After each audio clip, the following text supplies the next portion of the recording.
Conselho de Segurança.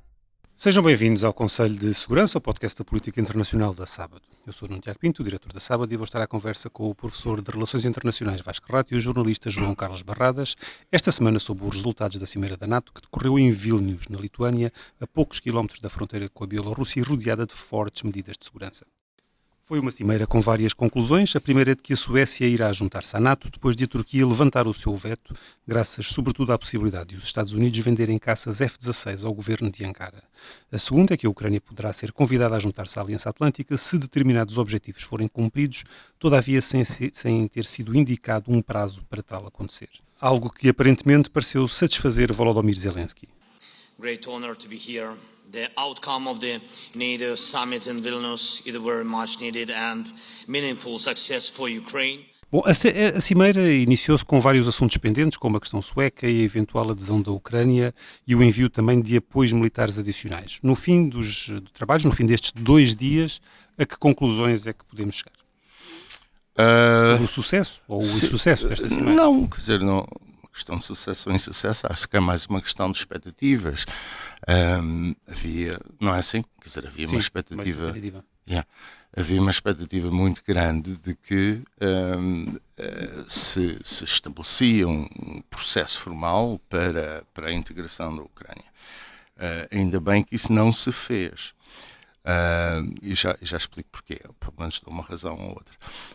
Mas o que eu achei muito interessante nesta cimeira foi, já não sei o que lhe chamar, talvez a arrogância de Zelensky, a incapacidade diplomática, não sei o que foi exatamente, mas para além daquele tweet inacreditável que ele dizia que era absurdo, uma série de coisas, não é? Mas para além disso, eu acho que a expectativa, se é que o governo ucraniano tem a expectativa de entrar na NATO, isso é que é mesmo absurdo.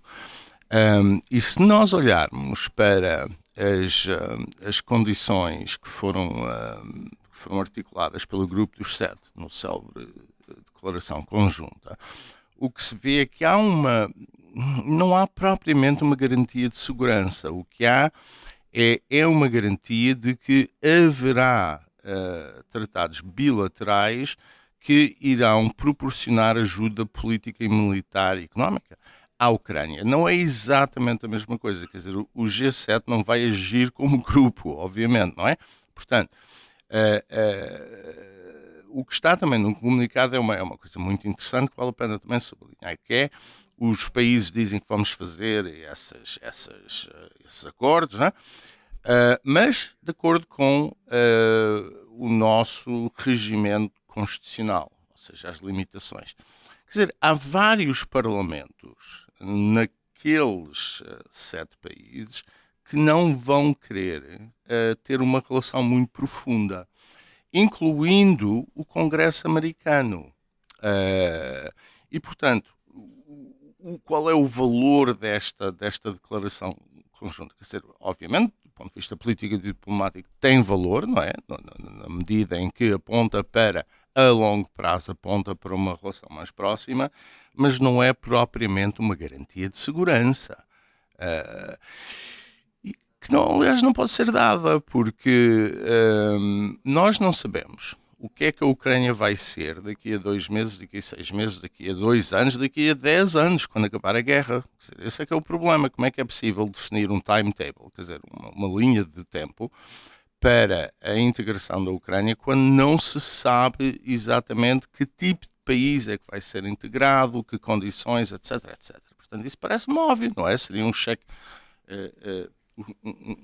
em branco. Mas por outro lado, o argumento contrário é que ao não ser dado um plano de ação, poderão estar a ser repetidos os mesmos erros de 2008, quando não foi dada essa garantia e o que permitiu à Ucrânia e à Geórgia acabarem por sofrer com as invasões, com a invasão russa e com as ações de Vladimir Putin. É verdade, e não esquecemos que foi dada uma garantia de segurança quando a Ucrânia desnuclearizou nos anos 90 e isso não serviu para nada.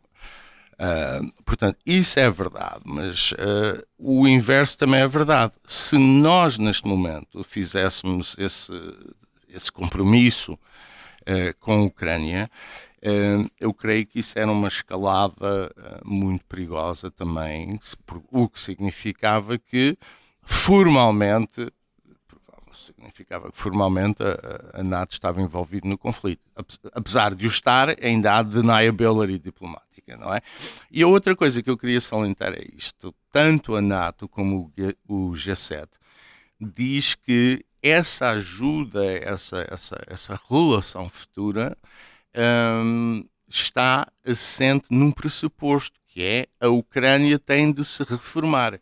E porquê é que a Ucrânia se tem de reformar? Não é? Pelas, enfim, razões, os ouvintes que de vez em quando ouvem este programa sabem que, tanto eu como o João, como tu, aliás, temos, mais eu e o João, obviamente, temos enfatizado muito esta ideia de que há imensa corrupção no regime. Quer dizer, e o regime, apesar de ser dito nos jornais, nas televisões, que estamos a defender a democracia, quer dizer, é preciso ser muito generoso, não é? Para dizer que aquele regime é democrático. E, portanto, há aqui um conjunto de problemas. Quando lemos a letra miúda, não é? E alguns dos pressupostos nestas declarações, há aqui vários problemas para Zelensky, que seguramente não foram... quer dizer, ele não ajudou a sua própria causa com a atitude que assumiu, até porque isso depois trouxe a público, para quem ainda tinha dúvidas, que há posições diferentes, os alemães, os americanos mais cautelosos, os lituanos e outros, pelas razões conhecidas, mais aventureiros nesta João, questão. como o Vasco estava a dizer, o Zelensky começou por classificar a declaração de absurda e até sugeriu que a adesão da Ucrânia poderia estar a ser congelada para ser usada mais tarde como moeda de troca numa futura negociação de paz, mas depois pareceu mostrar-se satisfeito. É um satisfeito que é só aparente? É um duche de água fria, porque há uma série de mal-entendidos. A primeira coisa que nós temos a considerar é que o facto principal desta cimeira é a adesão da Suécia, ao luz verde para a adesão da Suécia, que torna na prática o Mar Báltico um mar controlado militarmente por Estados da NATO. Mas já lá vamos. Não, é melhor começarmos as coisas tais como elas importam para uma aliança militar que se quer defensiva, porque senão entramos numa discussão sobre se o ucraniano está satisfeito, que o ucraniano está satisfeito, o que é que ele queria, o que é que ele não queria. Quando tudo isso é uma falsa questão, até porque o que pairou sobre esta cimeira foi o fracasso da ofensiva militar ucraniana. Esse é um facto que condiciona todos os trabalhos e a maneira como é encarada a questão ucraniana. Mas o essencial é isto. Nós temos uma aliança que conseguiu agora assegurar como que um controle militar indiscutível sobre o Mar Báltico, que é gravíssimo do ponto de vista de estratégia militar para um país como a Rússia, que tem agora posta em causa a capacidade ofensiva a partir do enclave de Kaliningrado e a partir das suas bases em São Petersburgo.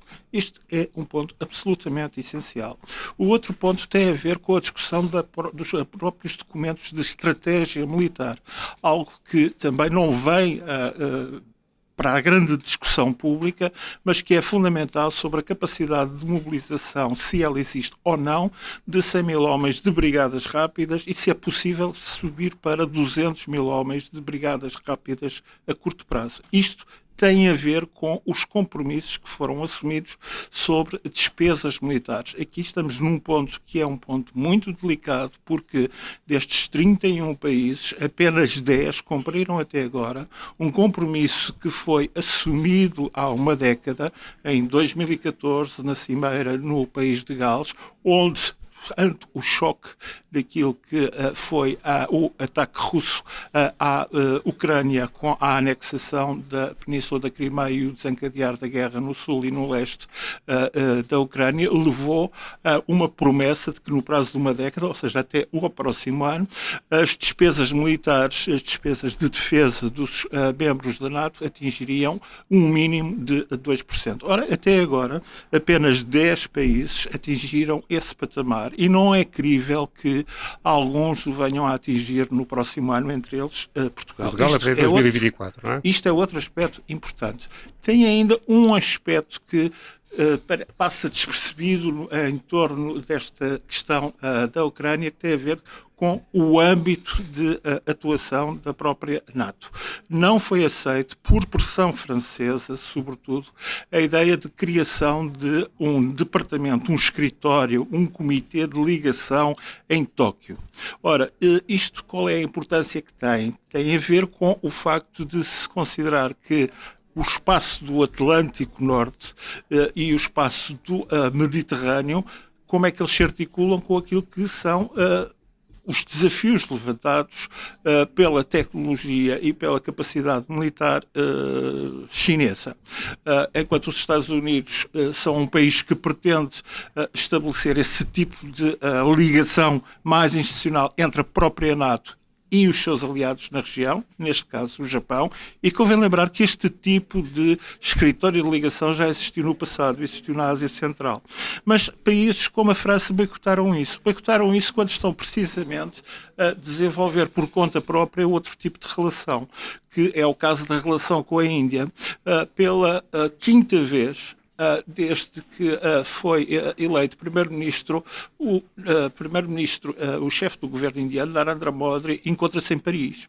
E encontra-se em Paris não apenas para as celebrações do 14 de julho, esta sexta-feira, mas também para firmar uma série de acordos militares que têm a ver com a aquisição de equipamento para a sua marinha de superfície e submersíveis, de caças Rafale franceses e, sobretudo, o que é de interesse para a França, a capacidade mútua de ambos os países poderem utilizar as suas bases navais no Oceano Índico. No caso da França, as bases em Mayotte e as bases em Réunion. Dito isto, podemos então passar à Ucrânia e podemos começar pelo princípio. A Ucrânia falhou a sua grande ofensiva. Nós estamos a falar de uma ofensiva que foi iniciada há sensivelmente um mês e que não conseguiu até agora, naquilo que seria a sua fase inicial, encontrar zonas-alvos de penetração. Onde o número de baixas ucranianas é de tal maneira elevado que foi necessário rever os planos militares para reduzir ao máximo possível esse número de baixas. O efeito que isso teve, nós estamos a falar da fase inicial da ofensiva, mas nós estamos a falar de uma área do mundo onde, em meados de setembro, se acabou a capacidade ofensiva, a não ser que se tenha equipamento muito especial de inverno.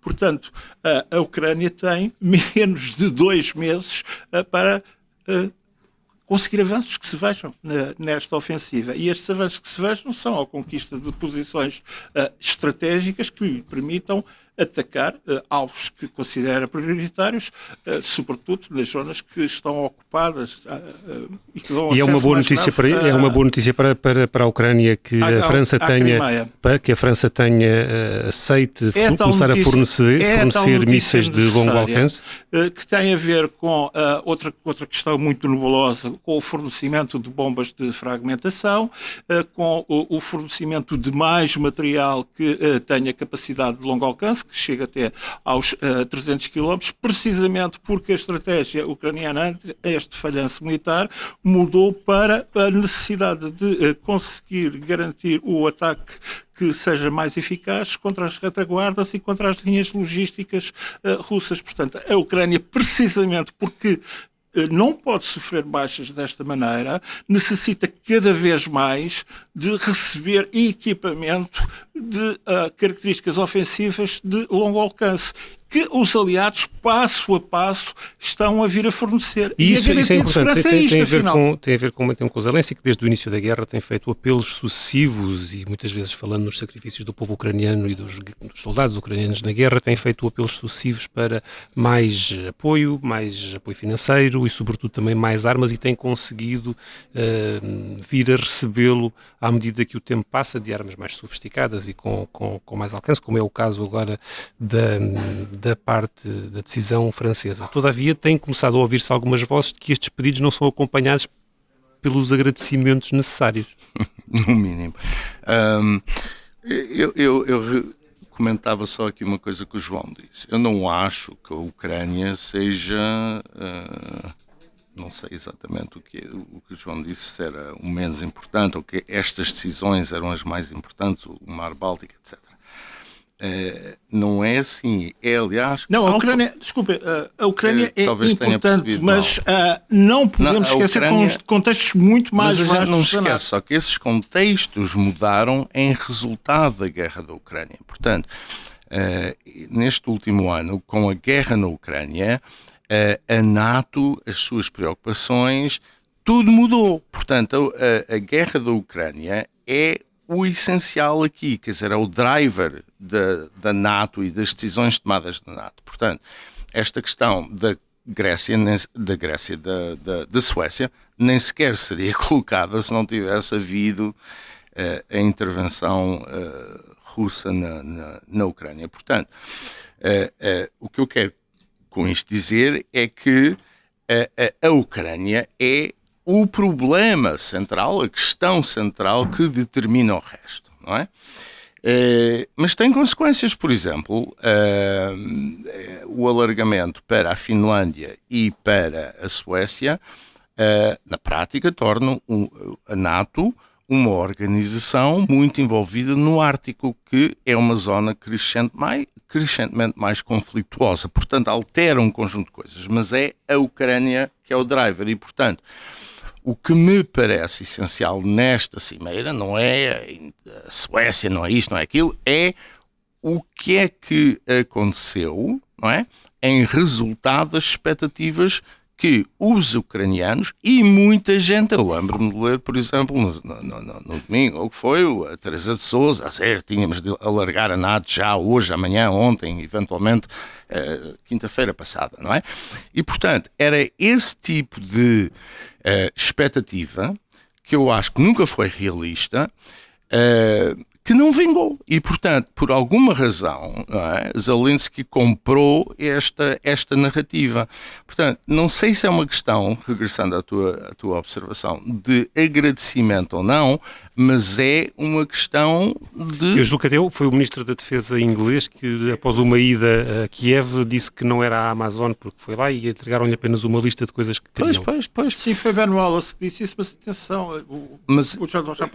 Deixa-me só acabar, João, só acabar. Aqui o problema nem sequer eu acho que seja tanto o agradecimento ou não. Quer dizer, essas coisas não é, são coisas da nossa vida pessoal e não propriamente entre Estados. O problema aqui é que nós não sabemos para onde vai parte daquele armamento. Não há transparência. Portanto, há aqui um conjunto de problemas políticos que não têm propriamente, eu acho, que ver com agradecimento. Mas o que me parece é que a estrela de Zelensky já não brilha como brilhava há um ano atrás. Quer dizer, uma certa saturação de uma diplomacia que é muito agressiva, que tenta condicionar excessivamente os Estados. E vamos lá ver, os Estados estão envolvidos naquele conflito para defender os seus interesses, não é? Como, aliás, Zelensky está a fazer. E era conveniente que Zelensky talvez percebesse isso. Agora, eu também compreendo que ele tenha esta postura justamente por as razões que vocês referiram, porque a contraofensiva está a correr mal e ele não tem todo o tempo do mundo. E a questão do agradecimento que foi aventada por Ben Wallace, naquele estilo muito pouco diplomático que ele tem, é precisamente a questão da saturação. É que se nós andamos a fazer promessas atrás de promessas de fornecimentos financeiros, de fornecimentos de armamento, de treino de pessoal, é conveniente que para as nossas opiniões públicas e eleitores venha do outro lado aquela mensagem de estamos penhorados pela vossa ajuda sem fim e por aí fora. Porque tudo isto ao fim e ao cabo reverte sempre para o essencial, o que é uma garantia de segurança. Uma garantia de segurança é aquela que se obtém quando se é membro de uma organização. E mesmo no caso da NATO, as pessoas também têm tendência a esquecer as garantias de segurança, caso sejam de facto aplicadas, têm a ver apenas com o espaço coberto pelo Tratado do Atlântico Norte. Este espaço se eu sublinhei que agora há uma grande vantagem da NATO no Mar Báltico, é um espaço que cobre também o Mar Negro, porque há membros da Aliança que desde sempre tiveram interesses no Mar Negro, como um dos primeiros membros da Aliança, o caso da Turquia, depois com os alargamentos, como o caso da Roménia, o caso da Bulgária, os acessos que a Grécia tem, Mediterrâneos Orientais e por aí fora. E aí a presença da NATO é deficitária. Portanto, é dentro deste conjunto que se pode considerar o problema ucraniano. O problema ucraniano é já reconhecidamente um problema a muito longo prazo. A capacidade de solução militar é bastante dúbia. E aqui eu quero voltar à questão das baixas ucranianas. A Ucrânia é um país menos populoso que a Rússia. Toda a gente, pelo menos, tem essa noção. Não é preciso saber os grandes números. Agora, é preciso ver o que é que se sabe atualmente sobre baixas militares de ambas as partes. Estão a aparecer cada vez mais estimativas que tentam identificar precisamente, através de diversos tipos de registros, o número de, pelo menos, de mortos. E depois pode-se aplicar a regra de multiplicação por 3 para chegarmos à definição de o número de feridos nessas baixas. E estes números são cada vez mais pesados. Eles, de facto, estão a rondar entre os 20 mil certificados, identificados no caso da Rússia, que poderão chegar, de facto, com baixas militares mortos aos 50 mil. Ora, do lado ucraniano, o que é que nós sabemos? Nós sabemos que sofreu menos baixas na fase inicial do conflito, mas que a partir do momento em que tentou passar para a ofensiva, tirando aquilo que foram as ofensivas relâmpagos do ano passado na zona de Kherson e na zona de Kharkiv, passou a sofrer baixas muito pesadas. Ora, as baixas muito pesadas ucranianas nunca poderão estar abaixo de 15 mil mortos. Nunca. É impossível, estatisticamente impossível, porque a partir do momento em que passaram para a ofensiva, o seu número de baixas aumentou, e aumentou significativamente, não só porque estão a atuar em terreno minado, como estão a atuar sem cobertura aérea, e não é possível triunfar em ofensivas deste género sem cobertura aérea. Daí a tal história dos caças a fornecer pela NATO, que são absolutamente essenciais para a Ucrânia. Não já para esta ofensiva, mas para o futuro. Ora, a Ucrânia, que tem talvez 200 mil homens mobilizados, não pode sofrer baixas deste, porque se esvai em sangue. Não tem possibilidade de continuar a guerra.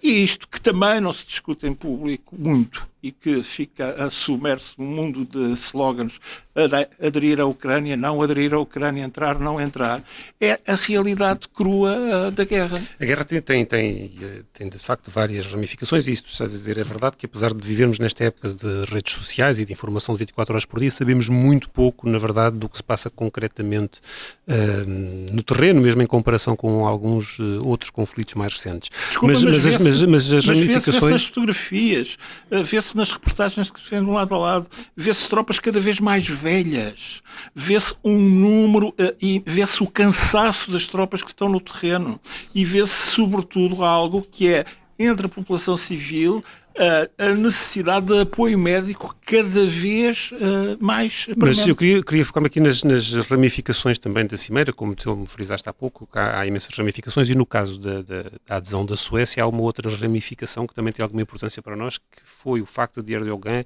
associar essa autorização a uma futura adesão da Turquia à União Europeia, uma organização diferente. De adesão nunca. Isso não vai acontecer nunca. Nunca é muito tempo, mas não é, digamos, previsível que isso venha a acontecer. Eu acho que Erdogan, eu sei que Erdogan não disse aquilo porque esperava que houvesse uma decisão nesse sentido. Qual é o objetivo dele? Não, foi recordar, foi aumentar o leverage, foi recordar que a Turquia está nesta situação, enfim, aumentar o seu peso diplomático, mas agora ninguém, e muito menos os turcos, aliás, crescentemente na Turquia, nos últimos anos, na Turquia está tudo já a ser feito para alargar o espaço natural, não é, turco para leste e para os Balcãs, e ninguém tem essa expectativa. Outro aspecto que o João também frisou há pouco, falou a parte do gabinete em Tóquio, mas nesta cimeira mais passou despercebido a inclusão de 4 países da Ásia-Pacífico, como a Austrália, a Nova Zelândia, a Coreia do Sul e o próprio Japão. Isto indicia e significa uma maior preocupação com a China, também por parte da NATO? Exatamente, é a tal questão que se concretizaria naquilo que não foi aceito por unanimidade, com a criação do tal gabinete em Tóquio, mas aquilo que é a preocupação dos Estados Unidos de conseguir articulações sucessivas entre diversos tipos de alianças militares e aquilo que considera ser os seus interesses na China. Isso foi uma daquelas questões que não houve consenso e que vai ser uma questão recorrente. Como não houve consenso em relação à Ucrânia, nos termos do comunicado final, o comunicado final ainda é mais ambíguo do que aquele comunicado que surgiu da Cimeira de Bucareste, onde, por pressão de George W. Bush, foi anunciada a intenção de vir a integrar a Geórgia e a Ucrânia, a que se opôs a chanceler alemã Angela Merkel, a que se opôs o governo francês, mas aquilo surgiu no comunicado. Aqui isso está totalmente fora de questão. Foi, no entanto, criado o tal Conselho NATO-Ucrânia, que permite um contacto direto, regular e onde, sobretudo, não há direito de veto por parte de todos os Estados da NATO, que serve para agilizar, desburocratizar em certo sentido, aquilo que são a tomada de decisões rápidas do ponto de vista militar. E o ponto de vista militar é este: fornecer armamento e munições, e não há capacidade de fornecer munições de artilharia ao ritmo a que elas estão a ser gastas atualmente na Ucrânia. Isso é reconhecido pela NATO e só será resolúvel a prazo. O problema é que isto é tudo a prazo e a guerra continua e morre-se muito. Claro. E vamos passar às sugestões desta semana? Vamos. Tenho uma sugestão que não sei se isto já saiu em português ou não, mas creio que não. Que é um livro de um conceituado especialista, talvez o maior especialista na história da Ucrânia a trabalhar no Ocidente, que é o Serhei Plokhy. É assim, João? Que se pronuncia? Sim. Pronto. Isto é ótimo ter alguém que sabe pronunciar os nomes como devem ser pronunciados. O livro chama-se The Russo-Ukrainian War, portanto é um trabalho que explica muito bem o enquadramento, o que é que está a acontecer, e como disse, é por alguém que sabe do que está a falar, teve acesso aos arquivos soviéticos que estavam em Kiev, produziu um grande livro sobre a história da Ucrânia e agora este sobre a guerra em concreto. As raízes da guerra é muito esclarecedor e elimina talvez algumas das ilusões que andam por aí. João? Os livros do Serhei Plokhy têm vindo a ser traduzidos a bom ritmo em português, quer os estudos sobre Chernobyl, quer os estudos sobre história geral da Ucrânia, às portas da Europa, e este será também a muito curto prazo traduzido e vale a pena, como o Vasco acaba de assinalar. Como o Milan Kundera faleceu esta semana em Paris, eu gostava de chamar a atenção para uma edição que acaba de aparecer no mercado. É uma coletânea da Dom Quixote, de dois ensaios que são ensaios muito relevantes de Milan Kundera. Chama-se O Ocidente Sequestrado. É um livro com um pouco mais de 100 páginas e reúne quer uma alocução que ele fez ao Congresso dos Escritores da Checoslováquia em 1967, antes da invasão russa de 1968, e, sobretudo, aquele ensaio que dá o título ao livro, O Ocidente Sequestrado, que foi publicado pela primeira vez na revista francesa Le Débat, uma revista intelectual de alto nível, em 1983, e que relançou uma grande discussão sobre aquilo que seria a cultura do chamado centro da Europa, do centro europeu. Isto é uma longa história que vem praticamente desde o final do século XIX, o que é a chamada Mitteleuropa, que começou por ser um conceito de unificação de povos dispersos do centro da Europa em torno da cultura e da língua alemã, que depois foi evoluindo para um centro de unidade cultural, onde havia um papel de grande destaque para as comunidades judaicas e que sempre funcionou como uma contraposição ao outro lado. O outro lado era a não-Europa, que era, por definição, a Rússia, que era a Rússia czarista, que era, posteriormente, a União Soviética. E foi por isso que este ensaio de Kundera, precisamente ao ser publicado, ao relançar essa questão, provocou um imenso debate em que participou toda a intelectualidade dissidente desses países, do leste europeu e do centro europeu, que faziam parte, então, do Pacto de Varsóvia, e dissidentes russos. Por exemplo, o poeta e ensaísta russo que veio ganhar o Nobel, ao contrário de Kundera, que morreu aos 94 anos sem conseguir o Nobel. Iosif Brodsky respondeu a Kundera que ele estava apenas a retrabalhar, a reavivar estereótipos sobre uma Rússia odiosa que não tinha lugar na cultura europeia, quando, no seu entender, boa parte da cultura russa vinha precisamente de uma matriz e definia uma matriz europeia. Estes ensaios foram agora então editados pela Don Quixote, um Ocidente Sequestrado, são um bom exemplo daquilo que é a veia ensaística de Milan Kundera e que se alargou não só às questões políticas, como também à discussão sobre o que é a tradução. Foi por isso que ele deixou de escrever em checo e passou a escrever em francês, depois de se ter tornado cidadão francês, e depois daquilo que é a sua vertente romanesca mais conhecida. Muito obrigado aos dois. O Conselho de Segurança fica por aqui. Nas bancas está já a mais recente edição da Sábado, que tem na capa um tema de capa dedicado à saga da família Ferreira Pinto Basto, uma família que revolucionou Portugal através da construção de caminhos de ferro, o monopólio do tabaco e também pela criação da mais antiga fábrica de porcelanas do país, a Vista Alegre. Estreia também nesta semana a primeira parte de uma novela original em 8 capítulos, escrita pelo escritor premiado João Tordo para a Sábado. Chama-se Canção dos Cães e das Rosas. Como habitualmente, pode ouvir-nos em todas as plataformas de podcast e também na página do YouTube da Sábado. Até para a semana.